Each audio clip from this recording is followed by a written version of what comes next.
We're here at Meadowlark School, and we're going to be speaking with Tess Toledo, the site director for the school. She's working with a team of teachers and staff to help implement an online study program for students in all grade levels due to the extended closure of schools due to the current coronavirus. So it looks like school will not resume until May 4th at the moment, tentatively. So there's the whole month of April of lost learning. So Tess is going to explain to us how this online program is going to look like, how students who don't have technology, how they will be able to utilize it. And she's going to explain how that's going to look. And I do believe this is going to be for grades, that teachers can grade the work and input it into their grading system. So she's going to explain this to us, and we're just waiting for her to come on in. So here we are with Tess Toledo, the site director from Meadowlark School, and she's going to explain to us, like I had mentioned earlier, how this online learning is going to look for the next few weeks for our students in the district. And she's working with a team implementing this. So here's Tess. Thank you so much. You're very welcome. Our team is the Distance Learning Committee, and we've met several times through Zoom as well as face-to-face with the social distancing and through text. It's been a process. It's new territory for us, but everybody's very enthusiastic about it. In summary, what we've come to is we had a big staff meeting today, all sites, and we've decided how this learning is going to look. And there's an autonomous piece to it because we want grade levels, especially at Meadowlark, to look similar. So the platform that they'll use is similar. For example, if they choose Zoom to use, then Zoom will be across the board for that particular grade level. If they choose Google Classroom or Google, some other method like Seesaw, as long as the grade level across the board is using that similar method, then I'm okay with it, and the administrators will be okay with it. Okay. Again, we left it up to the discretion and the professionalism of each grade level and subject instructor, because they know their students best. They know where they left off with the learning when before we started the school closure. Mm-hmm. So again, we felt like their expertise needs to drive this new method of instruction. Mm-hmm. The way it's going to look is we're making it accessible for everybody, and the only way we could do that was to provide the opportunities online.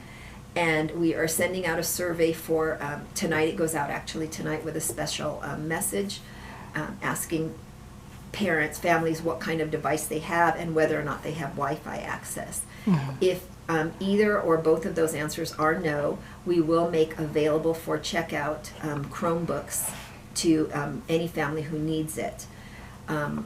Again, and we're very fortunate that in our district we are one-to-one pretty much at most schools. Even in the high school, if they're not, we have enough at the primary level to be able to lend that out. Okay. As far as Wi-Fi goes, any families that don't have Wi-Fi in their area, our tech department has been working very hard, and they've boosted our Wi-Fi at each site, so parents are able to come to the parking lot of every school and download all the materials, videos, or anything that they need.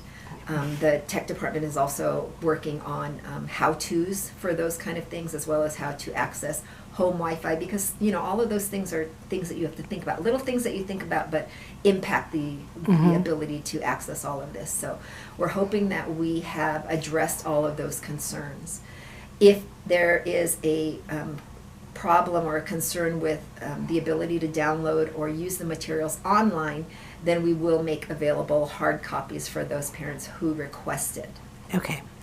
And these hard copies will look different than the packets now. These will be in line with the online learning. These will be more instructional. The ones that we had in the past 2 weeks were really just kind of review at this point, because we closed so quickly, but we didn't want to stop kids from, having some kind of instruction. So really these were packets that, the last 2 weeks were packets that were kind of review at this point. Right. And the following instruction that will go out are actual standards-based grade level instruction that'll happen. And then teachers will be choosing office hours where they'll be live and available for students. Oh, that's good. Yeah, email or text.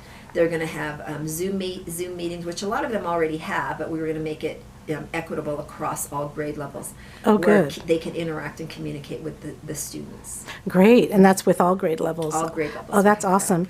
And it's understandable, when we had the school board meeting on March 12th, the next day is when they decided to close for 2 weeks Yes. because of what came down from Waco. Right. So it's understandable that I think I applaud the district for, during those couple of days before that Monday, we had the packets in place online, and it was available. So you were already working hard to get at least 2 weeks worth out, Right. because you didn't know what was going to happen. Exactly, So yeah. it makes sense that now that you know that it's going to be prolonged, that now you're assessing it and implementing something new. So that makes Right, sense. yeah. And it takes time, because this isn't something we've ever had to deal with before. Exactly, yeah. It's definitely Yeah. new territory for even the teachers, but I Mm-hmm. really have to applaud all of them as well as members of the Distance Learning Committee, because as soon as we heard about the extended closure, we met, we discussed, like I said, we had this big staff meeting.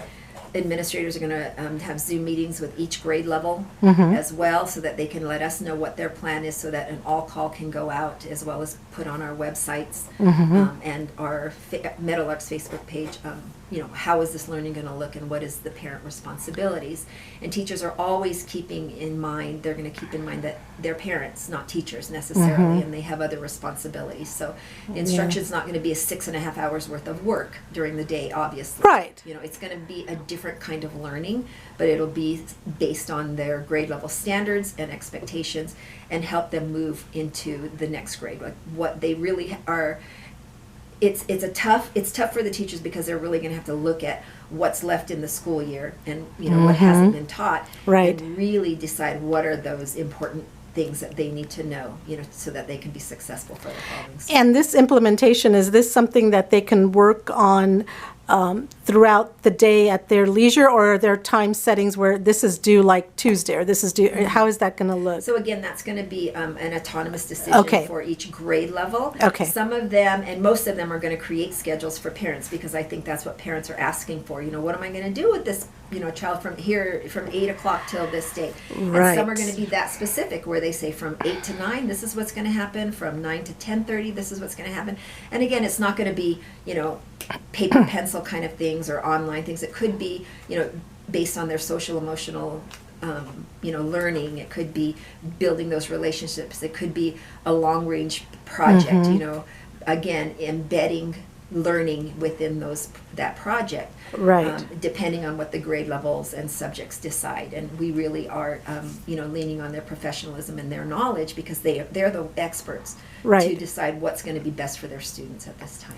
And so far into the year, they know their kids by now. They Oh, know. yeah, They know. yeah. They and know. that's why it's important that teachers be the ones who develop these lessons. Because Exactly. they've had them since February or March, whenever it was that we left, and they're the ones who know. So it wouldn't be right, I don't think, or even ethical for us as a district officer, administrators, to say, nope, we're going to open this page with this book, and this is where they're going to start, when that kids in every classroom are even at different learning levels.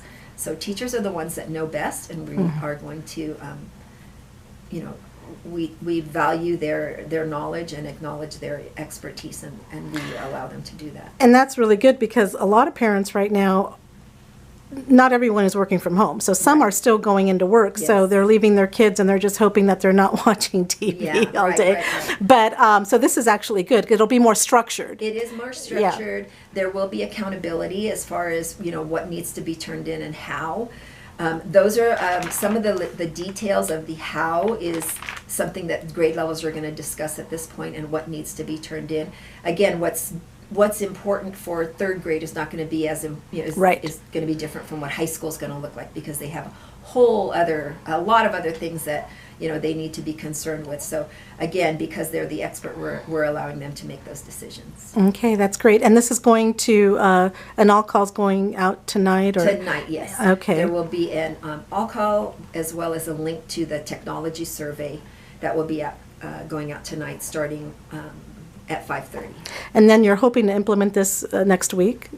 Or It'll start on Monday. Oh, it'll start on Yes, Monday. It'll start on Monday. So Oh, again, great. teachers are working really fast, because we only got the information about the extended closure until then. So, Right. And we told them to they can do their work in clumps, however they roll it out, but they need to know that the minimum, it's going to have to last at least until May 5th and hopefully not beyond that. But, Right. you know, we will be prepared should we need to extend beyond May 5th. Right, okay. Well, thank you for everything you and your team are doing.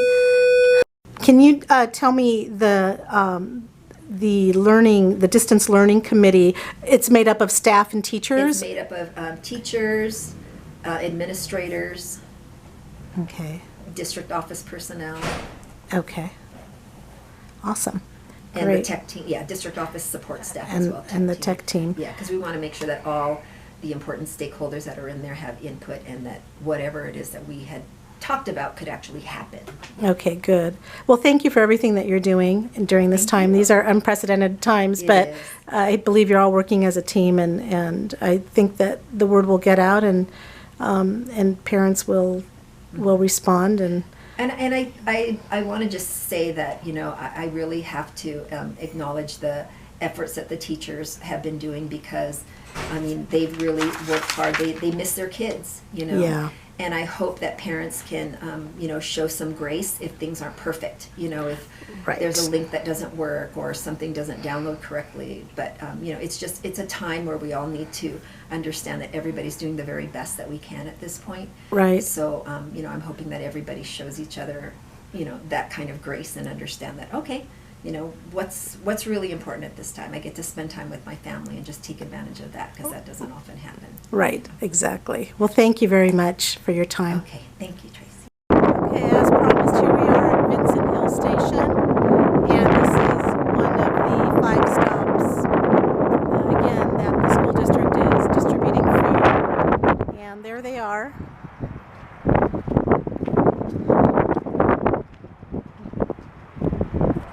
Zoom in a little bit.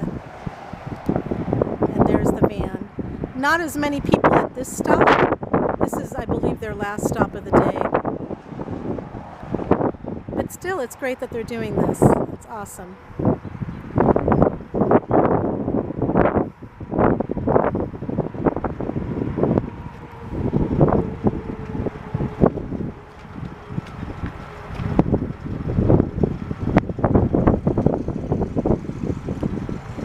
We're right across the street from the Vincent Hill Station Restaurant and Saloon, which is, of course, now closed.